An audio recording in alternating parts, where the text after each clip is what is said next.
नमस्कार, मी प्रोफेसर सुनील कांबळे आपले सर्वांचे Shri Mahalakshmi medical counselling centre यामध्ये स्वागत करतो। तर नीटचं ॲडमिट कार्ड आलेलं आहे आणि नीटचं ॲडमिट कार्ड कसं डाउनलोड करायचं, त्याचबरोबर एक्झामसाठी काय काय घेऊन जायचं आहे किंवा काय घेऊन जायचं नाही आहे किंवा ड्रेस कोड काय आहे, या सर्व प्रश्नांचे आपण आज ह्या व्हिडिओमध्ये उत्तर पाहणार आहोत। तर यासाठी पहिल्यांदा तुम्हाला तुमचं ॲडमिट कार्ड डाउनलोड करून घ्यायचं आहे। ते ॲडमिट कार्ड डाउनलोड करून घेण्यासाठी जी NTA ची वेबसाईट आहे तर NEET.NTA.nic.in ह्या वेबसाईटला यायचं आहे। इथे वेबसाईटला आल्यानंतर तुम्हाला admit card for NEET UG 2025 live option आहे किंवा तुम्ही खाली इथे येऊ शकता download the NEET UG 2025 admit card. त्या ॲडमिट कार्डवर क्लिक केल्यानंतर तुमचा जो काय ॲप्लिकेशन नंबर असेल किंवा ॲप्लिकेशन नंबर, तुमचा पासवर्ड आणि कॅप्चा टाकून तुम्ही सबमिट करायचं आहे। आता सबमिट केल्यानंतर तुम्हाला तुमचं ॲडमिट कार्ड मिळेल। ह्या स्वरूपात तुमचं ॲडमिट कार्ड येतं। आता हे ॲडमिट कार्ड आल्यानंतर तुम्हाला ॲडमिट कार्ड सर्व चेक करून घ्यायचं आहे। त्या ॲडमिट कार्डवर आल्यानंतर तुम्ही पहिल्यांदा तुमचा रोल नंबर चेक करा, तुमचा ॲप्लिकेशन नंबर, तुमचं नाव, कॅन्डिडेट नेम जे आहे, त्याचबरोबर फादर ऑब्लिक मदर नेम, त्याचबरोबर जेंडर, तुमचं जेंडर चेक करा, त्यानंतर डेट ऑफ बर्थ, त्यानंतर तुमची कॅटेगरी, कोणत्या कॅटेगरीतून तुम्ही फॉर्म भरला हे चेक करा, state eligibility proof, state of eligibility त्यामध्ये तुमचं चेक करा, त्यानंतर PWD कॅन्डिडेट असेल तर PWDचं चेक करून घ्या, त्यानंतर तुमचं mode of authentication during the registration process ते पण चेक करून घ्या। त्यानंतर तुम्हाला तुमच्या आधार कार्ड जे काय ॲडमिट कार्ड आहे त्याच्या लेफ्ट साईडला तुम्हाला तुमचा फोटो आणि तुमची सिग्नेचर ही चेक करून घ्या। आता ह्यानंतर खाली आल्यानंतर तुम्हाला टेस्ट डिटेल, जे काय एक्झाम सेंटर आहे त्याचे डिटेल्स दिलेले आहेत। आता यामध्ये फर्स्ट आहे ते तुमचा क्वेश्चन पेपर मीडियम।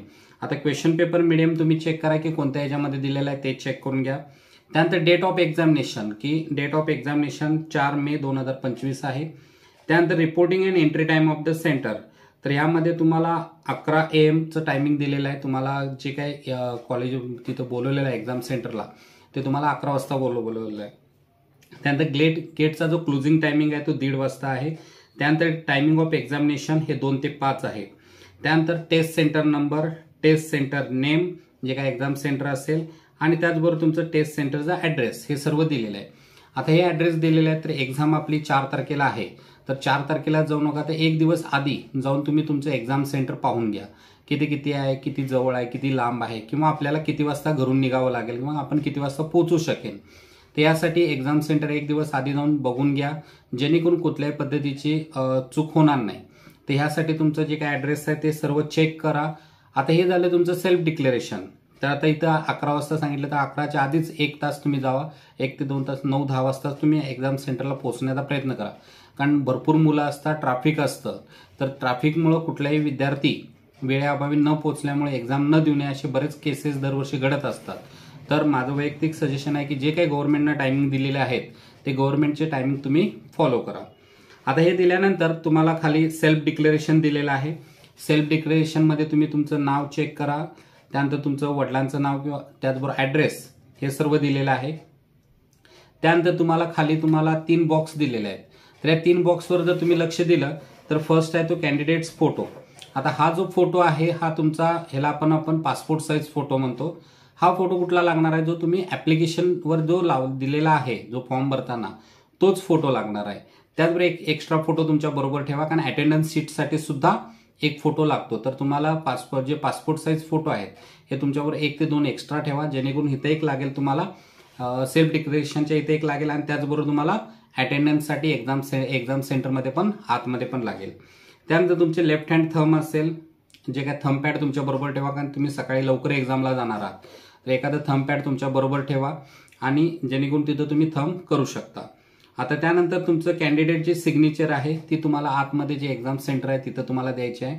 त्यामुळं हे सेल्फ डिक्लेरेशनमध्ये ह्या सर्व गोष्टी येतात। आता पेज नंबर 2 पाहिलं तर पेज नंबर 2 मध्ये जर आपण लक्ष दिलं तर पेज नंबर 2 मध्ये आपल्याला इथं पोस्टकार्ड साईज फोटो, जो तुम्ही फॉर्म भरलेला आहे तर त्याच फॉर्मचा एक पोस्टकार्ड साईज फोटो काढून घ्या। जो फोटो तुमच्याकडे पाहिजे सेम जो ॲप्लिकेशनला भरलेला आहे तोच, जो तुम्ही पासपोर्ट साईज घेता त्यालाच पोस्टकार्ड साईज।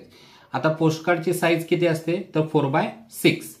आता ह्यामध्ये तुमची सही क्रॉस करावी लागते, आणि जो तुमचा सुपरवायझर किंवा एक्झाम सुपरवायझर जे इन्व्हिजिलेटर आहेत त्यांची सही करावी लागते राईटला, हे सर्व एक्झाम सेंटर आतमध्ये आहे, तिथं काय तुम्हाला बाहेर करायची काही गरज नाही, पण तुम्ही तिथं करू शकता. त्याचबरोबर तुम्हाला त्यामध्ये तुम्हाला इथं डेट ऑफ एक्झामिनेशन आहे, टायमिंग आहे, त्यानंतर तुमचं रोल नंबर आहे, ॲप्लिकेशन नंबर आहे, कॅन्डिडेटचं नेम आहे, ठीक आहे. त्यानंतर तुम्हाला इथं जे सुपरवायझरची सही, जे एक्झाम सुपरवायझर आहेत किंवा इन्व्हिजिलेटर आहेत, यांची सही तुम्हाला आज एक्झाम सेंटरमध्येच मिळेल. त्यानंतर कॅन्डिडेट सिग्नेचर हे तुम्हाला त्याच जे इन्व्हिजिलेटर आहेत त्यांच्या समोरच करायचे आहे, आणि सही ही तुमची कॉमन पाहिजे, जी ॲप्लिकेशनवर केलेली आहे तीच तुमची हितं पाहिजे. तर सर्व ठिकाणी तुमची सही ती महत्त्वाची आहे. त्यानंतर तुम्हाला काही इन्स्ट्रक्शन दिलेले आहेत.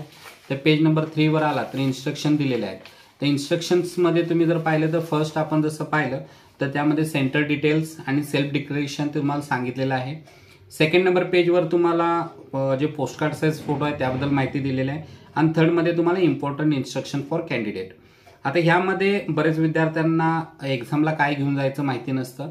तर एक्झामला घेऊन जाताना तुम्ही जे तुमचं ॲडमिट कार्ड आहे, जे आपलं नीट CUGचं जे आता तुम्ही डाउनलोड केलंय, हे ॲडमिट कार्ड घ्या. ॲडमिट कार्डवर सर्व डॉक्युमेंट जे आहे ते पेस्ट करा प्रॉपर, आणि हे सर्व घेऊन जायचं आहे. त्याचबरोबर तुम्ही ID प्रूफ आहे, ID प्रूफमध्ये तुमचं ॲडमिट कार्ड झालंच, व्हॅलिड ID प्रूफमध्ये तुमचं आधार कार्ड असेल, पॅन कार्ड असेल, रेशन कार्ड असेल, पण मॅक्झिमम आधार कार्ड हे अपडेटेड घेऊन जा, जेणेकरून कुठलीही अडचण येणार नाही. जे PWD कॅन्डिडेट आहेत ते PWD कॅन्डिडेटनी तुमचं जे काय कार्ड असेल ते कार्ड घेऊन जायचं आहे. त्यानंतर जसं मी तुम्हाला सुरुवातीला सांगितलं की ॲडिशनल फोटोग्राफ घ्या बरोबर, कारण ॲडिशनल फोटोग्राफ हा तुम्हाला अटेंडन्स शीट जे असते एक्झाम सेंटरमध्ये आतमध्ये त्यावर तुम्हाला लावावा लागतो. त्यानंतर तुम्हाला candidate should advise bring with the updated copy of Aadhaar card. जे तुम्हाला मी सुरुवातीला सांगितलं की आधार कार्ड अपडेटेड लागणार आहे, तर अपडेटेड आधार कार्ड तुम्ही घेऊन जायचं आहे. आता यामध्ये candidate not allow to carry the belong with the electronic device. कुठलीही इलेक्ट्रॉनिक डिव्हाइस अलाउड नाही आहे. मोबाईल फोन्स नाही आहेत किंवा कुठलेही तुमचं जे काय इलेक्ट्रॉनिक डिव्हाइस असेल, कॅल्क्युलेटर असेल, वॉच असेल, ही कुठलीही गोष्ट अलाउड नाही. पेपर पूर्णपणे ऑफलाईन असल्यामुळं एक्झाम पूर्णपणे स्ट्रिक्ट होत असते, त्यामुळं ह्या कुठल्याही गोष्टी तुमच्या इलेक्ट्रॉनिक्स मटेरियल कोणतेही तुम्हाला अलाव नाही. त्याचबरोबर तुम्ही फक्त ट्रान्सपरंट पाणी बॉटल घेऊन जाऊ शकता. त्यानंतर तुम्हाला दिलेलं आहे की ठीक आहे, आता ह्या सर्व इन्स्ट्रक्शन्स दिलेल्या आहेत, एकदा वाचून घ्या, आणि यामध्ये काय राहिलं असेल तर तुम्ही बघू शकता. तर आता तुम्हाला जे दिलेलं आहे, आता ड्रेस कोड. आता ड्रेस कोड फार महत्त्वाचा आहे. ड्रेस कोडमध्ये हा ऑफलाईन पेपर असल्यामुळे फुल बाह्याचे कुणीही कपडे घालू नका. मॅक्झिमम जर मुली असतील तर सलवार कुर्ती असेल तर सलवार कुर्ती तुम्ही वापरू शकता. मुलं असतील तर टी-शर्ट जीन्स वापरू शकता. तुम्ही रेग्युलर जे काय पॅन्ट्स आहेत ते वापरू शकता. आता पायामध्ये बघितलं तर तुम्ही जे हाय हिल्समध्ये काय वापरू नका. मुलांनी शूज वगैरे काय वापरू नका. मॅक्झिमम जेवढे स्लिम किंवा ज्याला आपण चप्पल म्हणतो किंवा स्लीपर म्हणतो, तर स्लीपर वगैरे तुम्ही वापरा एक्झाम सेंटरला, जेणेकरून कुठल्याही पद्धतीचे होणार नाही. त्याचबरोबर लेडीजसाठी जे काय ज्वेलरी वगैरे जे असते, तर ज्वेलरी वगैरे काय घालू नका. कानात वगैरे काय असेल तर कानात रिंग वगैरे काय घालू नका. तर जे काही गोष्टी आहेत ह्या प्रिकॉशन घेण्याच्या फार गरजेच्या आहेत. तर जर तुम्ही ह्या गोष्टी फॉलो केल्या तर तुम्हाला कुठल्या पद्धतीची अडचण येणार नाही. त्याचबरोबर ॲडमिट कार्डच्या 1-2-3 प्रिंट काढून ठेवा बरोबर, कारण आपल्याला पुढे ॲडमिशनसाठी सुद्धा हे लागतं. आता ह्यानंतर तुम्हाला मी हे सर्व लागणार आहे. त्याचबरोबर एक्झाममध्ये कुठेही तुम्हाला ब्रेक घेता येणार नाही आहे, आणि तुमचे जो पेपर आहे तो 2 ते 5 आहे, आणि 5 वाजता तुमचा पेपर सुटल्यानंतर तुम्ही घरी जाऊ शकता. तर ह्यामध्ये तुम्हाला काय अडचण आली, काय वाटलं तर तुम्ही मला कमेंट्समध्ये विचारू शकता, की तुम्हाला काय प्रॉब्लेम असतील तर तुम्ही मला विचारू शकता. त्याचबरोबर हे आपलं मेडिकलचं चॅनेल आहे. आपण इंजिनिअरिंगचं पण चॅनेल वेगळं आहे आणि मेडिकलचं पण चॅनेल. आपण मेडिकलच्या विद्यार्थ्यांसाठी हे स्पेशल नवीन यूट्यूब चॅनल सुरू केलेलं आहे, आणि ह्या चॅनलच्या माध्यमातून आपण विद्यार्थ्यांना जे मेडिकलची जी संपूर्ण काउन्सिलिंग प्रोसेस आहे, ही जी काउन्सिलिंगची आपण माहिती देणार आहे. त्याचबरोबर काही विद्यार्थ्यांना पेड काउन्सिलिंग जॉईन करायचं असेल तर तुमचा जो काही रिझल्ट आहे नीटचा, तो आल्यानंतर तुम्ही आमच्याशी जे काय त्यामध्ये जॉईन करू शकता.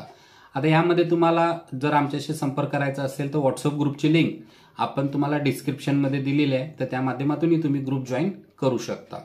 आता हे सर्व झालं. तुम्हाला ज्या गोष्टी आहेत त्या टेक्निकल आहेत, या सर्व काळजीपूर्वक पहा, वेळेच्या आधी पोहोचा, त्याचबरोबर तुमची पुरेशी झोप घ्या.